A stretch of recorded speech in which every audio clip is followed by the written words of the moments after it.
आदाब, नमस्कार। आप देख रहे हैं सिमना न्यूज। आज की इस पेशकश में हम आपको दुनिया के 7 ऐसे देश के बारे में बताएंगे जो बहुत ज्यादा और बहुत कम आबादी की समस्या से जूझ रहे हैं। वीडियो पसंद आने पर वीडियो को लाइक और शेयर करना ना भूलें। मेडिकल जर्नल लैंसेट में छपे एक अध्ययन के अनुसार दुनिया भर में फर्टिलिटी रेट में कमी हो रही है और इसका मतलब है कि इस सदी के अंत तक लगभग सारे देशों में जनसंख्या में कमी आएगी। लैंसेट की रिपोर्ट समाज पर इसके पड़ने वाले प्रभाव का भी जिक्र करती है। यहाँ पर हम 7 देशों के बारे में जानेंगे जो जनसंख्या में हो रही नाटकीय बदलाव की समस्या से जूझ रहे हैं और इससे निपटने के लिए क्या कदम उठा रहे हैं। सबसे पहले हम बात करते हैं जापान की।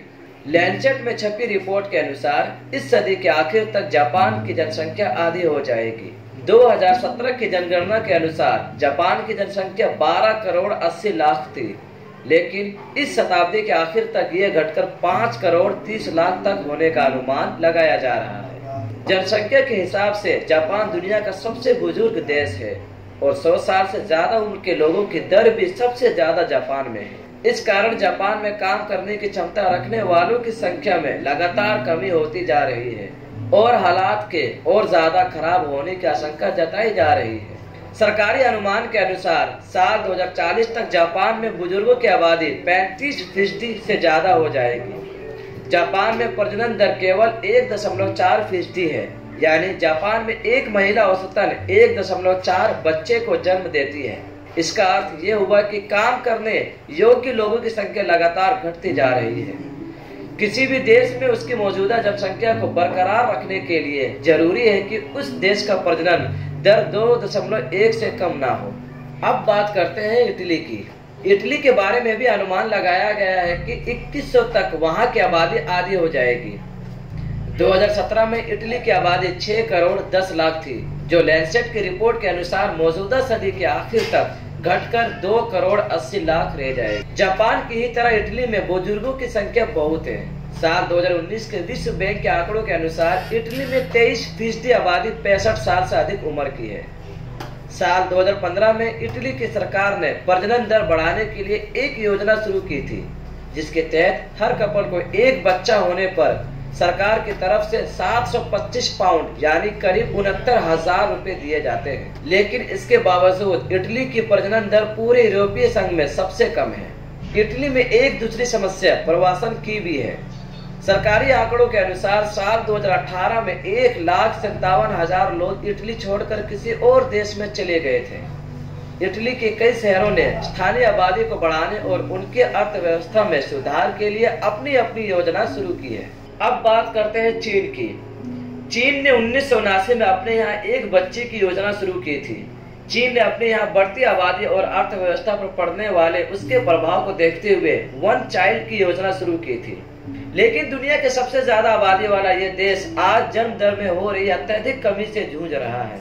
लैंसेट की रिपोर्ट के अनुसार अगले 4 साल में चीन की आबादी 1 अरब 40 करोड़ हो जाएगी, लेकिन सदी के आखिर तक चीन की आबादी घटकर करीब 73 करोड़ हो जाएगी।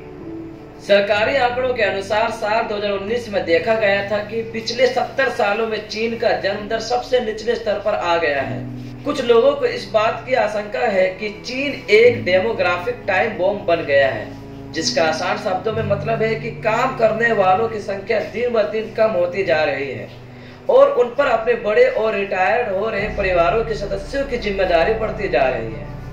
चीन दुनिया की सबसे बड़ी अर्थव्यवस्था में से एक है, इसीलिए चीन का असर पूरी दुनिया पर पड़ेगा। चीन में बुजुर्गों की बढ़ती आबादी से चिंतित होकर सरकार ने साल 2015 में एक बच्चे की नीति बंद कर दी और कपल को 2 बच्चे पैदा करने की इजाजत दे दी। इससे जन्म दर में थोड़ा इजाफा हुआ, लेकिन लंबे समय में ये योजना बढ़ती बुजुर्ग आबादी को रोकने में पूरी तरह सफल नहीं हो सकी। अब बात करते हैं ईरान की। अनुमान है कि ईरान की आबादी भी सदी के आखिर तक काफी कम हो जाएगी। 1979 में ईरान में हुई इस्लामिक क्रांति के बाद वहां की जनसंख्या में बढ़ोतरी हुई थी, लेकिन ईरान ने जल्द ही अपने यहाँ बहुत ही प्रभावी जनसंख्या नियंत्रण नीति लागू कर दिया। पिछले महीने ईरान के स्वास्थ्य मंत्रालय ने चेतावनी दी थी कि ईरान में सालाना जनसंख्या वृद्धि दर 1% से भी कम हो गई है। मंत्रालय के अनुसार अगर इस पर कोई कार्रवाई नहीं की गई तो अगले 30 सालों में ईरान दुनिया से सबसे बुजुर्ग देशों में से एक हो जाएगा। सरकारी न्यूज एजेंसी इरना की रिपोर्ट के अनुसार ईरान में लोग शादी कम कर रहे हैं और जो शादीशुदा है उनके यहाँ भी बच्चों के जन्म में कमी देखी जा रही है। समाचार एजेंसी के अनुसार आर्थिक परेशानी के कारण लोग ऐसा कर रहे हैं। पिछले महीने ईरान ने अपनी जनसंख्या बढ़ाने के लिए फैसला किया कि सरकारी अस्पतालों और मेडिकल केंद्रों में पुरुषों की नसबंदी नहीं की जाएगी और गर्भ निरोधक दवाई भी सिर्फ उन्हीं महिलाओं को दी जाएगी जिनको स्वास्थ्य कारणों से उन्हें लेना जरूरी होगा। अब बात करते हैं ब्राजील की। ब्राजील में पिछले 40 वर्षों में प्रजनन दर में काफी कमी देखी गई है। 1960 में ब्राजील में प्रजनन दर 6.3 थी, जो हाल के दिनों में घटकर केवल 1.7 रह गई है। लैंसेट की रिपोर्ट के अनुसार ब्राजील की आबादी 2017 में 21 करोड़ थी, जो 2100 में घटकर 16 करोड़ के करीब हो जाएगी।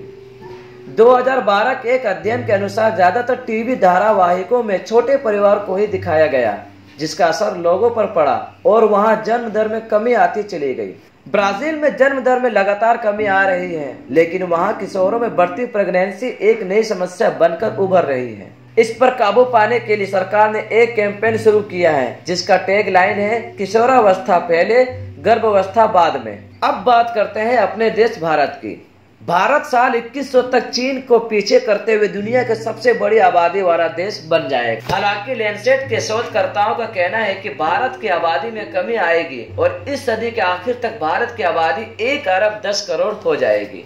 2011 के जनगणना के अनुसार भारत की आबादी अभी 1 अरब 30 करोड़ है। 1960 में भारत में जन्म दर 5.91 था, जो अभी घटकर 2.24 हो गया है। दूसरे देश अपने यहाँ प्रजनन दर बढ़ाने की कोशिश कर रहे हैं। वहीं भारत के प्रधानमंत्री नरेंद्र मोदी ने यहाँ लोगों से छोटे परिवार रखने की अपील की है।